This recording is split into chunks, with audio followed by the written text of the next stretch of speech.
नमस्कार दोस्तों, स्वागत है आपका आज के एपिसोड में। आज हम चर्चा करने वाले हैं 52 वीक्स हाई एंड लो के बारे में। यानी कि लगभग एक साल के ड्यूरेशन में स्टॉक जिस भी हाईएस्ट पॉइंट पर था उसको क्रॉस करके अगर ऊपर चला गया है तो वो 52 वीक्स हाईएस्ट पॉइंट दिखाता है। उसी तरीके से अगर लास्ट एक साल में या 52 हफ्तों में जो सबसे नीचे का पॉइंट था उसको अगर क्रॉस करके और नीचे चला जाए तो वो 52 वीक्स लो दिखाता है। ये प्राइस चार्ट पर ही हमें दिख सकता है 52 वीक्स हाई लो इंडिकेटर के थ्रू। तो 52 वीक्स हाई और लो के बारे में कुछ भ्रांतियां हैं मार्केट में, स्पेशली नए ट्रेडर्स या जो स्टॉक मार्केट के बाहर रहकर इन्वेस्टमेंट ट्रेडिंग करते हैं, जो फुल टाइम स्टॉक मार्केट को वॉच नहीं करते हैं, उनको कई बार कुछ एजम्पशंस या हाइपोथेसिस होता है जो कि सही नहीं होता है। लोगों के मन में जो भ्रांतियां हैं 52 वीक्स हाई और लो के बारे में उस पर ही चर्चा करेंगे, ताकि जो है अगर आप नए ट्रेडर हैं और पोजीशन लेना चाहते हैं बेस्ड ऑन 52 वीक्स हाई और लो, तो आपको डिसीजन कैसे लेना चाहिए। तो ज्यादा समय न लेते हुए चलते हैं चार्ट पर। इससे पहले कि मैं 52 वीक्स हाई लो की चर्चा करूं, मैं आज एक स्टॉक मुझे सुबह ही दिखा जो मोनोलिथिस का है। मोनोलिथिस मेरे ख्याल से रिसेंटली आईपीओ हुआ है। इसका मैंने देखा कि प्राइस ऊपर जा रहा है। आप देख सकते हैं कि 12.55% आज ऊपर चला गया है। तो इस लाइन के मार्क से भी ऊपर चला गया है अभी। ठीक है, लगभग 13% पे चला गया है। लेकिन मैंने जब भी मैं प्राइस देखता हूँ तो फिर मैं मार्केट डेप्थ को एक बार देखता हूँ, मेरी आदत है। और मैंने मार्केट डेप्थ देखा कि जो बिड और आस्क लग रहे हैं सब मल्टीपल्स ऑफ 1000 है। यानी कि ऐसा हो सकता है कि मैंने जब मार्केट ऑर्डर पे बाय डाला, मुझे बाय मिल गया 150 शेयर्स का, ठीक है। और जैसे ही मैं सेल डालूंगा तो सेल होगा ही नहीं, क्योंकि यहाँ पर 1000 के मल्टीपल्स में बाय और सेल चल रहा है। तो ये कई बार बहुत ही डेंजरस होता है या ट्रैप होता है कि जब आप पोजीशन तो बना सकते हैं लेकिन एग्जिट नहीं कर सकते। तो मैंने ये रिस्क नहीं लिया एक्चुअली कि मैं मार्केट ऑर्डर पे बाय डाल दूं और फिर सेल होने के टाइम पे मुझे पता चले कि ये तो मल्टीपल ऑफ थाउजेंड्स में मुझे सेल करना है। यानी कि मुझे और 1000, या अगर मैंने मान लो कि 150 शेयर खरीदा है तो मुझे 850 शेयर और खरीद के फिर सेल करना होगा। और अगर 1000 शेयर मेरे अकाउंट में आ गया और एक शेयर 382 का है, यानी कि आप समझ लीजिए कि कितना कॉस्ट पड़ेगा। ओके, लगभग 3,82,000 का आप शेयर अगर खरीदेंगे और बाई चांस अगर फंस गया, आपका सेल आउट नहीं हुआ, ठीक है, तो that will be very dicey condition. इसीलिए मैंने आपको एक बार सोचा कि शेयर कर दूं। इस तरह के सिचुएशन में बेटर है कीप डिस्टेंस। मैं ये नहीं बोल रहा हूँ कि अच्छा है खराब है, हो सकता है बल्क में ही इनका डील चल रहा होगा कि 1000 के मल्टीपल में या बाय या सेल कर सकते हैं, ऐसा भी हो सकता है। लेकिन कई बार धोखा भी हो जाता है। बाय करते समय तो 150 शेयर का हो गया बाय, सेल करते समय बोला 1000 में सेल करो। ऐसा मुझे कई प्लेटफॉर्म में एक्सपीरियंस हुआ है पास्ट में। तो फिर हम चर्चा करते हैं अब 52 वीक्स हाई और लो के बारे में। जो सबसे बड़ी भ्रांति लोगों के दिमाग में है कि जब स्टॉक बॉटम बना रहा है तो डिप से बाय कर लो। लेकिन रियलिटी ये है कि जब बॉटम बना रहा है 52 वीक्स लो में चला गया तो और भी नीचे जा सकता है। इसलिए जब भी हम डिप से बाय करना प्लान करते हैं, चीप स्टॉक ढूंढते हैं। आज से 10 साल पहले जब मैंने पहली बार शेयर मार्केट में ट्रेडिंग शुरू किया था, उस समय मेरे साथ ऐसा ही एक्सपीरियंस होता था। मैं याहू फाइनेंस में जाता था और देखता था 52 वीक्स लो में कौन सा स्टॉक है। ऐसे स्टॉक में जो कि पेनी स्टॉक है, 10 रुपए 20 रुपए अप टू 50 रुपीज, मैं सोचता था अगर 50 रुपए का स्टॉक खरीद लूंगा 100 स्टॉक, और अगर 10 साल बाद अगर ये 1000 रुपए हो जाए तो मुझे 10 साल बाद 20 टाइम्स का बेनिफिट मिलेगा। ओके, लेकिन ये रियलिटी नहीं है। 1000 में 999 पेनी स्टॉक जो होते हैं ना, ये वैनिश ही हो जाते हैं। इसलिए इनको एनालिसिस के दायरे में लाना और बहुत अच्छे से स्क्रूटनी करना बहुत जरूरी है। आपको कई बार दिखता है सारे पॉइंट्स बड़े अच्छे अच्छे, लेकिन अल्टीमेटली खरीदने के बाद जब स्टॉक गिरने लगता है तब आप देखते हैं अरे इस पॉइंट को तो मैं मिस कर गया, जो बहुत इंपॉर्टेंट है। ओके, तो मैं कुछ स्टॉक आपसे शेयर करना चाह रहा हूँ। पहला स्टॉक सिरका पेंट्स का है। सिरका पेंट्स का मार्केट डेप्थ चल रहा है, बाइंग ज्यादा हो रही है सेलिंग से। उसका रीजन भी आप देखिए कि 52 वीक्स हाई को इसने टच किया। आज मैंने लाइन खींचा है, जब 52 वीक्स हाई पे था उस समय यहाँ पर एक बार खींच दिया था ताकि कंफ्यूजन ना हो। अब ये नीचे आ गया है यहाँ से, ठीक है, मतलब इस लेवल पे खुला है सुबह जहां पर मेरा पॉइंटर है माउस का, और अब इस लेवल पे आ गया है। तो ये 52 वीक्स हाई को जो हिट करता है उसका ज्यादा चांसेस है कि और ऊपर चला जाएगा। देखिए ये ऊपर ही जाता जा रहा है, ये देखिए यहाँ से ये ऊपर ही स्टॉक जाता जा रहा है, ठीक है। यहाँ पर कंसोलिडेशन हुआ है 10 जून से लेकर 4 जुलाई तक का कंसोलिडेशन पीरियड था, उसके बाद फिर ऊपर जा रहा है, ठीक है। इसमें ज्यादा चांसेस है ऊपर जाने के। उसी तरीके से दूसरा स्टॉक देखता हूँ, टूरिज्म फाइनेंस कॉर्पोरेशन का। इसमें बाय सेल देख लेता हूँ, मार्केट टेप सही चल रहा है, ठीक है। बाय और सेल दोनों ही हो रहा है। बाइंग देखिए ऑलमोस्ट 3.5 टाइम्स ऑफ सेलिंग, ठीक है। अब इसमें देखते हैं हम कहाँ गए स्टॉक। अब देखिए इसमें डे हाई पर मैंने मार्क लगा दिया था, लेकिन अब डे हाई पर ही रुका हुआ है, ऊपर गया नहीं। लेकिन इसका भी बैकग्राउंड देखता हूँ तो ये भी ऊपर की तरफ ही जा रहा है स्टॉक, ओके।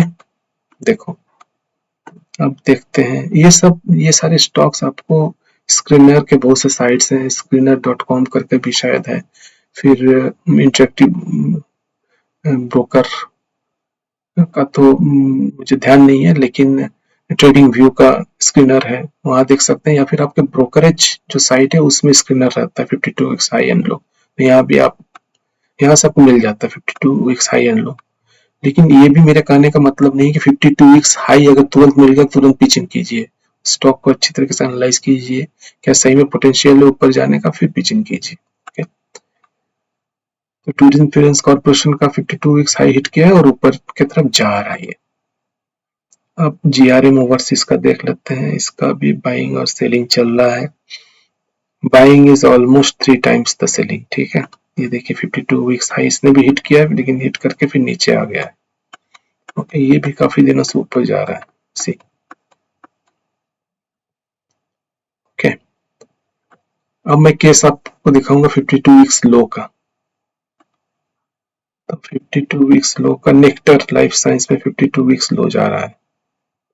तो 52 वीक्स लो में इसका ऑलमोस्ट 5 to 6 टाइम्स का सेलिंग है एज कंपेयर टू बाइंग। और इसमें देखिए मैंने जहां मार्क लगाया था और नीचे चला गया है। इसका रीजन है, इसमें आज एक बहुत बड़ा न्यूज आया है, nectar life science to sell its API. जो फार्मेसी कंपनियां होती है एपीआई बनाती हैं और उसका पेटेंट लेती है, तो सेल कर रहा है API formulations and menthol business to CEPH life sciences for 1290 crore। The transaction expected to complete by सितंबर समथिंग दिया हुआ, ठीक है। तो इस न्यूज के बाद ही जो है इसमें बड़ा आज डाउन मूव मिला है देखने को, ओके। और 52 वीक्स लो में चला गया है। अब कई बार लोग ये सोचते हैं, जो मैं भी पहले सोचता था, कि एकदम 52 वीक्स लो में है तो यहाँ से बाउंस बैक करेगा तो आपको अच्छा प्राइस मिल जाएगा, और 18 रुपए है, पेनी स्टॉक जैसा है, लेकिन ये बहुत रिस्की है। पता चले आपने 18 रुपए का तो स्टॉक खरीदा, कितने स्टॉक खरीदे, 1000 स्टॉक, 18,000 स्टॉक खरीद लिया आपने, 18,000 रुपए का स्टॉक खरीदा, लेकिन ये 18 रुपए का अगर 17 रुपए हो गया ना तो आपका 1000 रुपए गया, ठीक है। और 18 रुपए का अगर फॉल करके 10 रुपए हो गया तो आप समझो 8,000 रुपए चला गया। और कई बार होता है इस तरह के स्टॉक जब रेगुलर गिरने लगता है तो हर कोई सेल करने लगता है, तो आपका ये जो मार्केट डेप्थ है इसमें बायर्स नहीं रहते, ये जीरो रहता है, सब सेलर्स भरे पड़े रहते हैं, तो आप कुछ नहीं कर सकते, पैसा आपका फंसा रहता है, आपको वेट करना पड़ता है हर दिन मार्केट खुलने पर। शुरू में एक सर्ज आता है बाइंग का, बाइंग सेलिंग दोनों ही शुरू में होता है थोड़े समय के लिए, उस समय जो करना है कर लो।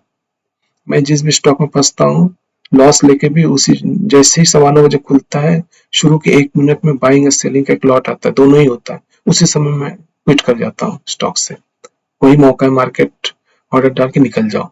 अदरवाइज जहां पर 2-3 मिनट गया अगर बियरिश है तो फिर सारे सेल के आस लग जाएंगे, बीड एक भी नहीं रहेगा, जीरो बीट हो जाएगा। तो इसीलिए आपको बहुत केयरफुली स्टॉक लेना है। ऐसा नहीं है कोई भी स्टॉक ले लिया नहीं चलेगा तो बेच देंगे, नहीं चलेगा तो बेच देंगे तो अच्छी बात है, लेकिन अगर कोई स्टॉक बहुत ही खराब निकल जाए लेने के बाद, तो उसमें आपको कोई बायर्स ही नहीं मिलेगा, तो आप सेल किसको करोगे? आप सेल ही नहीं कर सकते। जो भी पैसा है 1,000 रुपए का, 1 लाख रुपए का, 10 लाख रुपए का पैसा पूरा ही फंस जाएगा आपका। ठीक है, सो बी केयरफुल। इसीलिए जब भी पोजीशन लीजिए मार्केट डेप्थ को एक बार जरूर से देखिए कि मार्केट डेप्थ क्या है यहाँ पर। ओके, फिर पोजीशन लीजिए। तो ये नेक्टर वाले का तो स्टॉक आज गिर ही रहा है। ठीक है, इसको आराम से शॉर्ट कर सकता है अगला। अब ये है इजी ट्रिप। इजी ट्रिप में भी देखो 48 लाख का सेल हो रहा है और 1 करोड़ 21 लाख का बाय हो रहा है। ठीक है, क्योंकि नीचे गिर के फिर उठने लगा है, इसलिए ये है स्टॉक। मैं दिखाता हूँ, जो लोएस्ट पॉइंट हिट किया ना उसके बाद नीचे मैंने मार्क कर दिया, उसके बाद ये ऊपर उठने लगा है, इसीलिए वो बायर्स ज्यादा के लिए इधर ग्रीन हो रहा है। ठीक है, लेकिन जरूरी नहीं है, पता चला थोड़ी देर बाद फिर वो बायर्स का बिट गायब हो जाएगा, सब सेलर्स आ जाएंगे और नीचे चला जाएगा। तो ये 52 वीक्स लो का केस है। तो कभी भी स्टॉक को 52 वीक्स लो में नहीं खरीदना चाहिए। ठीक है, ये एकदम आप लिख के रख दीजिए, एकदम गोल्डन वर्ड से। 52 वीक्स लो में खरीदने से बहुत रिस्क है, वो स्टॉक फर्दर नीचे जा सकता है। हाँ, 52 वीक्स हाई में ज्यादा चांसेस है ऊपर जाने के, लेकिन उस हाई में जब पहुंचता है इतने ज्यादा न्यूज आता है, क्योंकि 52 आवर्स हाई में तभी पहुंचता है जब पिछले कई दिनों से बहुत ज्यादा बुलिश मूवमेंट हो रहा था, करते करते हिट हो गया और स्कैनर पे स्क्रीनर पे आ गया और न्यूज में भी आ गया कि स्टॉक 52 वीक्स हाई को हिट कर रहा है। तो जैसे न्यूज में आता है, स्क्रीनर में आता है, वो एक ब्रॉडकास्टिंग है, सबको पता चलता है, तो वो एक सेटल मैसेज है कि प्रॉफिट बुक कर लो, अभी थोड़े दिन ऊपर जाएगा नहीं। ओके, तो इसीलिए 52 वीक्स हाई हिट करके वहां पड़ा रहेगा 2-4 दिन, एक हफ्ता, 10 दिन, उसके बाद फिर ऊपर जाएगा।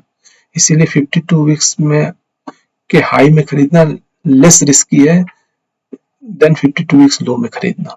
ठीक है, 52 वीक्स लो में कभी नहीं खरीदना स्टॉक को। तो आज यही मैं बेसिक इन्फॉर्मेशन आपको देना चाह रहा था, जो गलती आज से 10 साल पहले मैंने किया था या कर रहा था कि पेनी स्टॉक, चिप स्टॉक खरीद लो 52 वीक्स लो में, तो वो बाउंस करके ऊपर चला जाएगा। That's not the right decision to invest in a stock. Okay, तो इन्हें नटशेल मैं यही बोलना चाहूंगा कि जब भी आप किसी स्टॉक में पोजीशन लेंगे, तो पोजीशन लेने से पहले अगर ये 52 वीक्स बॉटम जा रहा, 52 वीक्स लो जा रहा, तो पोजीशन बिल्कुल मत लीजिए, क्योंकि उसमें शॉर्ट के चांसेस ज्यादा है। और 52 वीक्स अगर हाई में पोजीशन ले रहे हैं तो मार्केट डेप्थ देख के आप पोजीशन लीजिए। ठीक है, मार्केट डेप्थ में नॉर्मल बाय एंड सेल चल रहा है तभी पोजीशन लीजिए। और मल्टीपल्स ऑफ टेंस या हंड्रेड्स या थाउजेंड्स में अगर बाइंग और सेलिंग के बिड लग रहे हैं तो भी आपको पोजीशन नहीं लेना चाहिए, उस स्टॉक से दूर रहना चाहिए। खास करके नए ट्रेडर्स के लिए, या जो लोग पार्ट टाइम बाहर से कर रहे हैं, फुल टाइम एंगेज नहीं है, स्टॉक मार्केट का बहुत ज्यादा इंफॉर्मेशन नहीं मिलता है उनको एट अ टाइम, तो उनके लिए बहुत जरूरी है कि 52 वीक्स लो में पोजीशन न लें। तो अगर आज आपको मेरा वीडियो इंफॉर्मेटिव लगा होगा तो लाइक जरूर कीजिए, सब्सक्राइब नहीं है तो सब्सक्राइब कीजिए, दोस्तों को शेयर कीजिए। वीडियो में बने रहने के लिए आपका बहुत बहुत धन्यवाद। नमस्कार।